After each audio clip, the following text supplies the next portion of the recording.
Welcome to the Reality Taboo, where no topic is off limits. It's July 19th, and we're going to be discussing JD Vance being named as vice presidential candidate on the Republican Party ticket for 2024. I have to say, we've been nailing it here on the Reality Taboo with regards to the presidential election of 2024. I know, kids, I'm scared too. This week, both Elon Musk and Bill Ackman came out and explicitly endorsed Donald Trump. Musk has pledged to donate a staggering $45 million per month to a super PAC supporting Trump's re-election bid. The internecine elite fighting is becoming more intense. And JD Vance is being tapped for the vice presidential spot, puts an exclamation mark on that. Many neocons and many America Firsters, the first wave of America Firsters who got behind Trump when it wasn't popular to get behind Trump, not the later iterations of the more establishment wings who have calibrated politically and culturally to try to get in line or to move in lockstep with the new direction, grassroots direction of the Republican Party. But the original America Firsters, the ones that are considered more uncouth, and although they were the ones who rode hardest and highest for Trump back in 2015 and 2016, have since mostly seen the door shut on them. They, along with the neocons, but for very different reasons, are upset about the JD Vance pick. The neocons don't like him because while he is a big Israel booster, a big Israel supporter, he is not on board with the rest of the imperial project.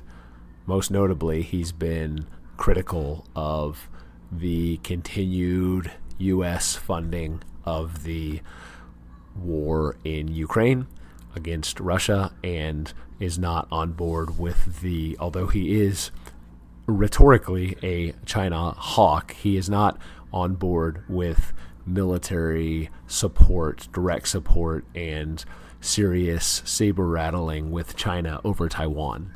And while the neocons do receive legitimate criticism for being overly focused on the Middle East and Israel from any sort of putative American perspective, really even a Western perspective at any degree, it's not right to say that Israel is the only thing that matters to the neocons. It doesn't. It's an important piece of the global chessboard, but it is just a piece of the global chessboard, and they have ambitions that stretch far beyond the Levant. In fact, there is nary a corner of the globe that the neocon aspiration leaves unmolested. And so while Vance will give them Israel, he will give them possibly their war with Iran. Almost certainly he will give them their war with Hezbollah. He can't be counted on to continue the war in Ukraine indefinitely, and he cannot be counted on to potentially continue to antagonize China vis-a-vis Taiwan to the extent that it blows up into a hot military conflict, even if by proxy. Although the reality is that it could conceivably go beyond just proxies and go to direct confrontation, military confrontation between the Rainbow Alliance led by the United States and the coalition of sovereign states acting in opposition to that Rainbow Empire.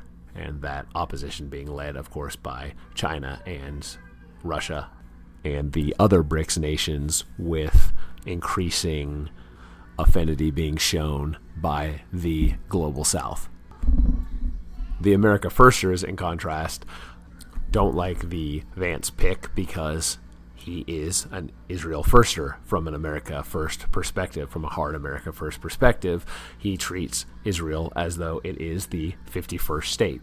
And though he is rhetorically eloquent when it comes to articulating an America First foreign policy, he makes an unqualified exception for Israel.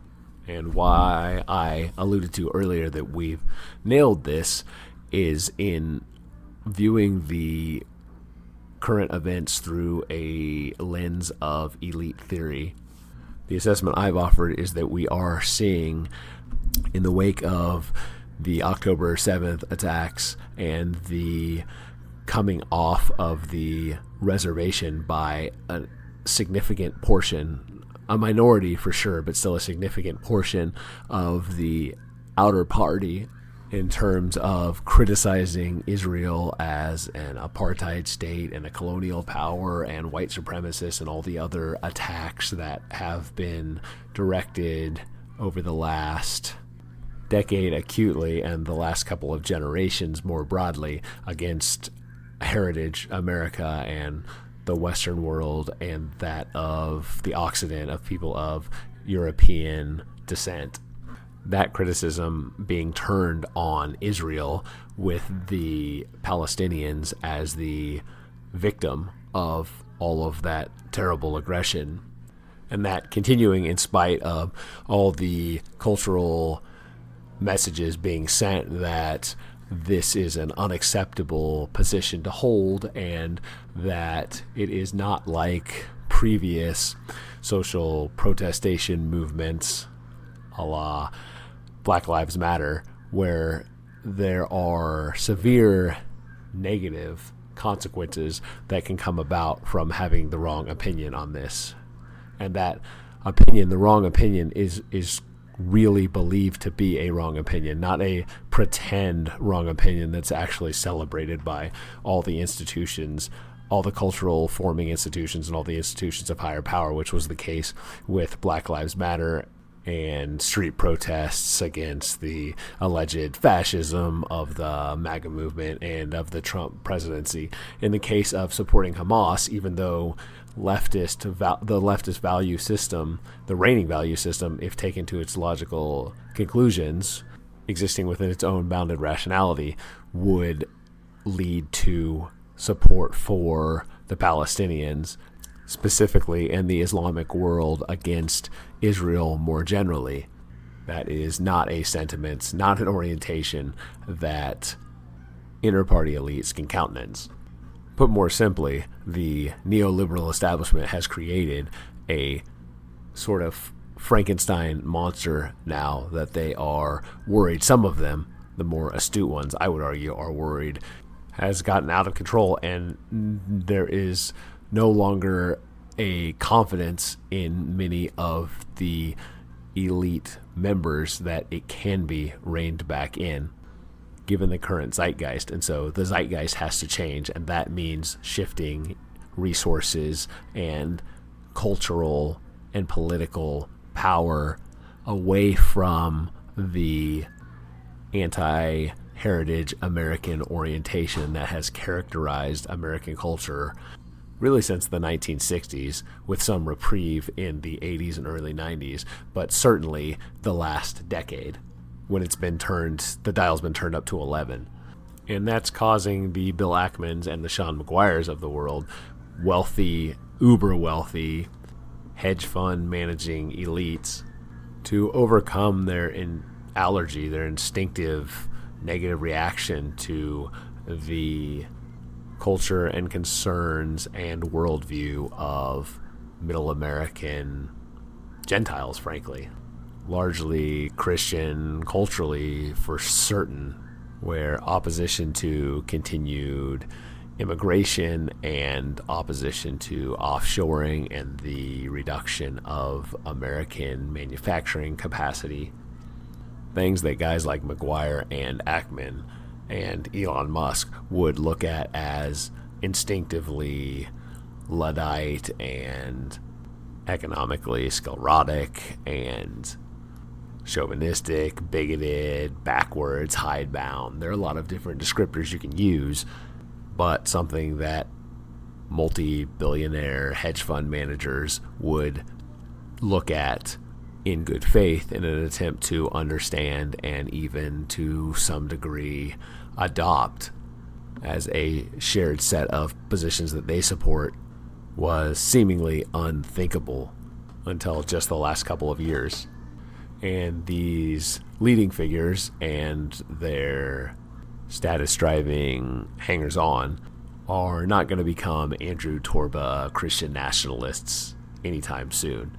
This is a compromise. This is a coalition, a fusionism, really, to harken back to a movement that took place on the right in the 1990s that fizzled out because it lacked the economic and potential cultural power that this new fusionism of the disenchanted elites of Silicon Valley and of Wall Street command. And so we saw with the Republican National Convention this week that especially the first couple of days were culturally very permissive. The world's oldest profession in its 21st century iteration took center stage, got a prime speaking spot. The rainbows on display had everything to do with the alphabet ascendancy and nothing at all to do with the biblical promise to Noah and his descendants. So this blending of Jewish nationalism for the state of Israel, Zionism, and American nationalism as propounded by the MAGA movement, the melding of these two things has come together in the person of JD Vance, and there is scarcely another potential Republican candidate who could have threaded the needle so well. There is a picture on JD Vance's X timeline from a couple of years ago showing pictures from a visit he made to Israel. There are two pictures. It's a split photo, and on the left is the obligatory standing by the Wailing Wall, and on the right is Vance genuflecting at the stone of anointing in the Church of the Holy Sepulchre. That picture will be the thumbnail for this week's episode because it is so fitting.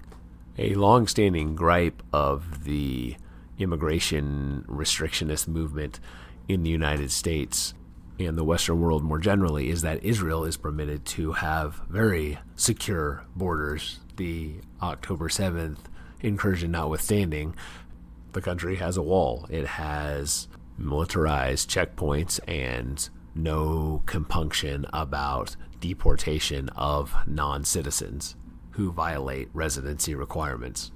In other words, it's a sovereign country that protects the integrity of its borders. And that upsets a lot of immigration restrictionists in the West, not because Israel has sovereignty and the ability to firmly assert that sovereignty, but that the rest of the Western world is denied that by many of the same people who champion Israel's right to protect itself and to protect its own sovereignty. And for decades, when called on it, if called upon it at all, because many of the immigration restrictionist voices, although as first Pat Buchanan in the 90s and then Ron Paul, although his focus was more on foreign policy than on domestic questions of immigration, the two things are inseparably linked. And so while the point of emphasis might be on one or the other, the two are related. We invade them there and they end up coming here often because we invite them here. And then, of course, with the Trump movement that very explicitly welded together the more domestic orientation of the Pat Buchanan Brigade, the Buchanan Brigade concerns, and the foreign policy opposition to the global war on terror concerns that characterized the Ron Paul revolution. And so while there has been and continues to be organic support for the message and the themes that these men in very different ways have articulated, that position has been given very little credence, if any at all, in the corporate media landscape and among the cultural shaping institutions of Western society. But when it was brought up at all, it was met with ad hominem attacks. Because on the merits, on the face of the questions, there was and is no good answer as to why Israel is able to assert its sovereignty, but other Western countries are not. And the Bill Ackmans and the Sean McGuires of the world are beginning to realize that a lot of the same people and a lot of the same forces that are opposed to Israel's sovereignty, again, especially in the wake of October 7th, are the same people who are opposed to American sovereignty. Speaking of immigration restrictionism, Numbers USA has long been an advocate of curtailing immigration into the United States, often a lonely voice in the virtual world, but one that is finding, at least on the Republican side of the aisle, more support now than it had in decades prior. Numbers USA maintains a scorecard for former and current congressional members, constituted exclusively on how those members of Congress have voted on legislation concerning immigration into the United States. JD Vance has the highest score awarded to any vice president or presidential candidate of one of the two major parties since Numbers USA's inception. And so, in addition to having the neocons angry with him, Vance is also on the receiving end of a lot of ire and acrimony from the Chamber of Commerce wing of the Republican Party.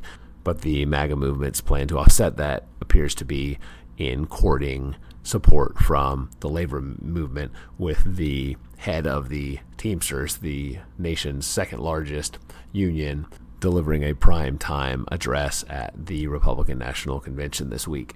And while Vance's career score of a 90% puts him higher than any other Republican or Democratic candidate, leaving people like Mitt Romney and Paul Ryan, John McCain, George W. Bush, to say nothing of Barack Obama or John Kerry or Al Gore, absolutely in the dust. He isn't quite the most restrictionist of the plausible candidates for Trump to have picked as a vice presidential running mate. Byron Donalds of Florida has the highest score of any of the congressional contingent, said to be under serious consideration for the spot. Donalds comes in at a 96%. Matt Gaetz at 94%. Notably, those are both Florida House members. Marjorie Taylor Greene beat Vance by a single point. She comes in at 91%, him at 90%. Those are all members of Congress who have been yoked, for better or worse, to Trump and the MAGA movement from their first coming onto the scene. Whereas Vance was famously hostile to Trump in 2016, and in part because he wrote Hillbilly Elegy, and because he comes from the Ivy League, and because he is a captivating and compelling public speaker, more polished than the other three mentioned here, who outperform him on Numbers USA's immigration scorecard. He was undoubtedly assessed by the Trump team as having a wider potential appeal than any of those longtime MAGA movement allies could have. Vance's 90% score compares to Ron DeSantis at 79%, Tim Scott at 75%, Marco Rubio at 47%, Elise Stefanik at 46%, and Tulsi Gabbard, whose name was bandied about in the weeks prior to the vice presidential nomination being made public, at an open borders advocate score of 2%. Rhetorically, Gabbard has changed her tune since she was in Congress, and a lot of her other views have shifted as well. So it may not be fair to characterize her as an open borders fanatic, but in the past, that is how she voted. A lot has been made about how, while he wasn't officially a never Trumper, Vance was highly critical of Trump during the 2015 and 2016 Republican nomination process. And the take-home message a lot of people who read Hillbilly Elegy or watched the film of the same name was that while the Appalachian hill folk were sympathetic and could be humanized more than they often are in corporate media, ultimately their plight was largely on account of their own social pathologies and their own inability to modernize. It was a softer, more sympathetic version of Kevin Williamson's famous National Review article talking about how the old industrial towns of the Rust Belt needed to die. And though he didn't explicitly say that their residents needed to die, I don't think Williamson would shed a tear if they did. And there probably is some truth to that being the sentiment that Vance feels, because there is a lot of truth to it. Substance abuse, domestic violence, unemployment, these are not formulas for success or for flourishing. And that's something Vance knew intimately firsthand. And as a nouveau man, especially in his earlier years when the resentment of his past was most acutely felt by him, that he reacted by criticizing what he came out of, what he escaped from, probably in his view at the time, in terms that are harsher than he would today, doesn't seem especially surprising, nor does it preclude reevaluation of the cultural landscape and how he apportioned the responsibility for the conditions that he grew up in. As he's reclinated back to becoming more of an apologist for the current state of Appalachia, it's fair to assume that the apportionment of that blame has been shifted more towards structural changes that make it effectively impossible for hillbillies like the ones he grew up around, especially those of modest intelligence and modest abilities, to escape from their situations on their way to finding the American dream. Whatever his personal sentiments, he's a shrewd operator with the strategic and tactical mind of a seasoned Magic player. In the movie version of Hillbilly Elegy, there is a scene where a young Vance is killing time either at his grandmother's or his mother's house, and he is shown playing with the Lord of the Pit, which back in the early days of the card game was a card that was exceptionally difficult to play well. It would be a cakewalk to make work today if it were capable of working today, but given the power creep, it would have to have its casting cost cut in half to even be conceivably playable. But at the time, it required a lot of building around, such that if it were not built around effectively, it would essentially be dead on arrival. So for him to have been piloting something like that pre-internet days while in middle school suggests to me that he has an advanced understanding of managing probabilities and understanding how to structurally design things to maximize their tactical effectiveness. I want to talk now about the opposition that Trump and Vance will be facing. It's been a wild ride in the markets for the Democratic presidential nominee. It's flipped on PredictIt. It's flipped 4 times in the last 2 weeks. In terms of who is the most likely Democratic presidential candidate, it's gone Biden to Harris to Biden, and now, as we record, it is back to Harris, although the advantage that she had yesterday has narrowed substantially. Yesterday it was 59% Harris, just 18% Biden, and it has since moved to just 50% Harris and 32% Biden, as the Biden administration has come out publicly to poo-poo any rumors about an impending announcement by Biden that he will step aside to make room for Harris at the top of the ticket. For what it's worth, I think it will remain Biden. It's worth noting how little anything matters, assuming that voting is legitimate. And I suppose if the vote isn't legitimate, then this matters even less. But working on the assumption that the presidency is decided by Americans voting, the outcome of that voting hasn't shifted really at all, as the major events of the general election campaign so far have come into being. In the week of polling prior to the assassination attempt in Pennsylvania of Donald Trump, Trump was winning by 3 points. In this last week, in all the polls, the 7 polls that have been conducted post-assassination attempt, we find that Trump is winning by 3 points. If we go back to the week prior to Trump's conviction in New York, we find that Trump was winning by an average of 3 points across the polls. And in the 2 subsequent weeks following news of the conviction, we saw that Trump was winning by 3 points. For reasons we've explained here previously, we are polling respecters. We trust the polls, especially at the national level, because we have reason to. Empirically, they've been vindicated again and again. If I were advising the Biden campaign, that's the argument I would make. Look, the polling shows that statistically we're tied. We're within the margin of error. We've been in the margin of error, and we remain within the margin of error despite all the bad press that we've been receiving, despite the cheap fakes and the ageism and ableism and everything else.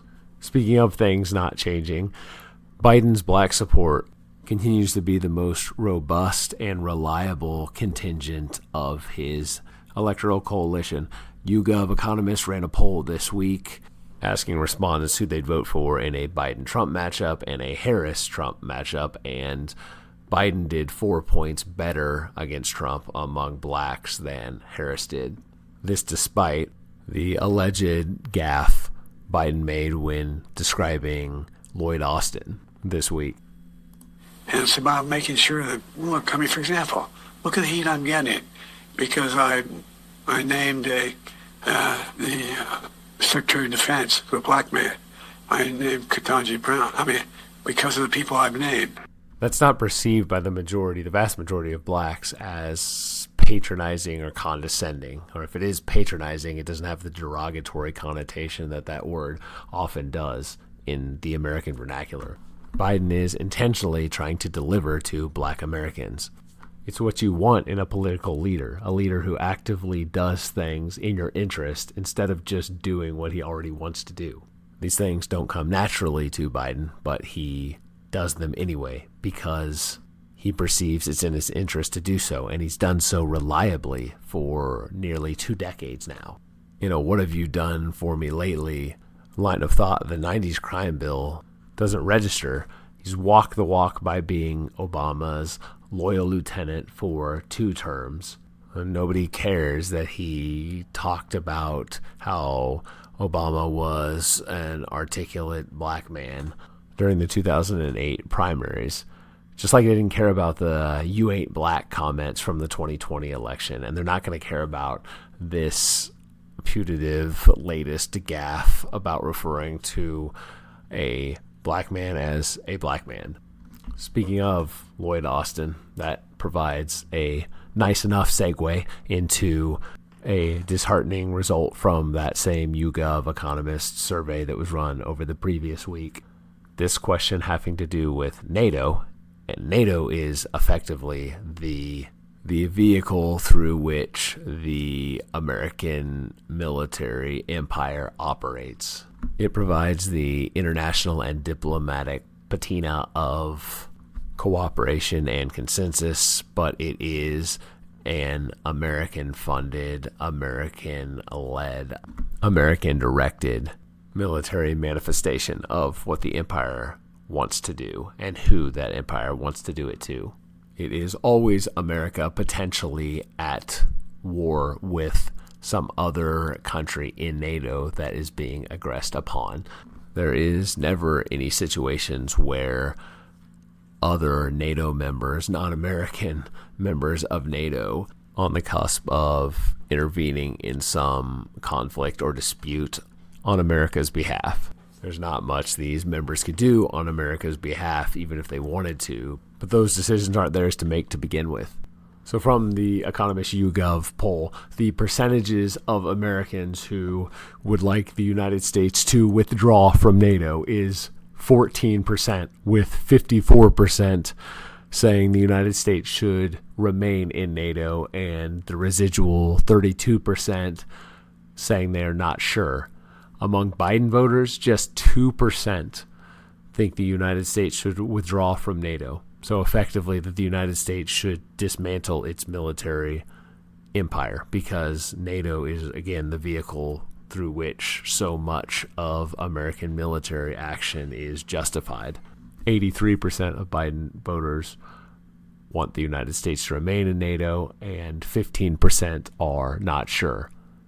Among the America First movement, among Trump voters, 32%, so about one-third, want the United States to withdraw from NATO, but a plurality at 41% wish that the United States would remain in NATO, and a remaining 27% are not sure. So this military organization that fights in Eurasia and Oceania, that serves primarily as a way for the military-industrial complex to launder Middle American purchasing power into the pockets of big defense shareholders and contractors, is something just 1 in 3 Trump supporters wants nothing to do with, or for America to have nothing to do with.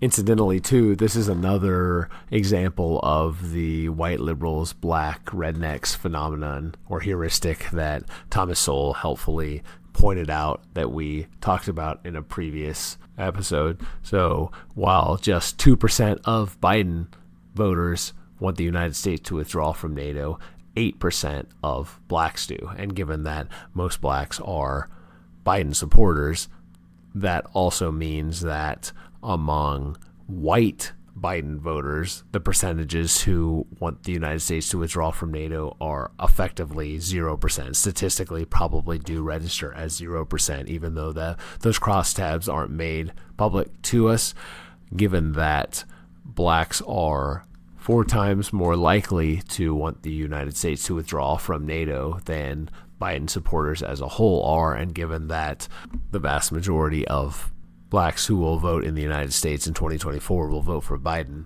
we can conclude with a high level of confidence that black Democrats are more skeptical of NATO than white Democrats are. Significantly so, in fact. As that's a bit of a downer, we'll end with a white pill, and that will be dispensed in the form of Republican delegates and RNC attendees responding to Mitch McConnell. Madam Chairman, the Commonwealth of Kentucky proudly cast 46 votes for the next president, Donald J. Trump. Mitch McConnell's favorability among Republicans is a negative 27%. That is 27%. That's calculated by taking the percentages who have a favorable view and subtracting from it the percentages who have an unfavorable view. Contrast that to Donald Trump, who has a favorability rating among Republicans of plus 79%. So the transition among the grassroots is completed. There is no longer a battle being waged for the heart and soul of the Republican Party from a grassroots electoral voter perspective. It's over. There is little more than disdain and disgust for the swamp creatures that are so well personified by Mitch McConnell among Republican voters. Among independents, Mitch McConnell's favorability is a negative 46, and among Democrats, it's a negative 63. So he has no base of support anywhere. Nobody respects a Quisling. Selling out his country, selling out his culture, selling out his party, selling out his state, and selling out his country have remunerated him well. But while we can't join him as he bathes in his ill-gotten gains, we can mock and ridicule him, and we should. That'll do it for today. Talk to you next time.